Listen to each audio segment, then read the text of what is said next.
vägen hit? På vägen hit så stannar vi i Södertälje Syd. Världens flashigaste ställe. Så jävla chic. Där träffar vi en man. Skitsnygg, verkligen. Ja, väldigt snygg. Runt, vad var han? 60, kan det vara så? 60 någonting. Han kommer fram till oss, börjar dra sig i sin snopp. Och sen så håller på att kissa på sig. Och jag var typ såhär, okej. Ja, men det var verkligen såhär, okej. Ja, men liksom, fan var han?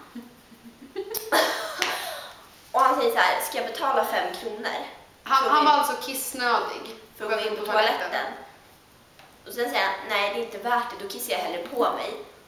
Och Daniela, som är väldigt pryd av sig, säger nej!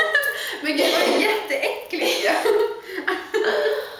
Och sen går vi ut. Och då ser vi att han går och tar sig i rumpan.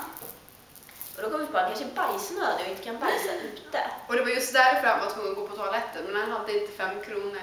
Så han antog väl att vi skulle betala. Jag tycker att betalar han, att han är skit. Ja, men förlåt, men fan äcklig han var.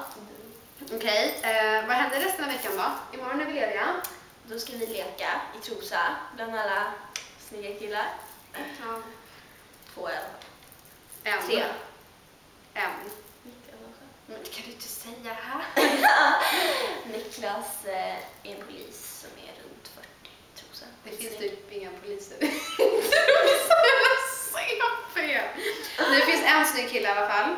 2. Jag vet vem det är. I alla fall. Vi ska leka imorgon i Trosa. Och sen på fredag så har jag ett prov. Och sen så är vi lediga. Helgen så ska vi kolla på match. Sverige-Danmark.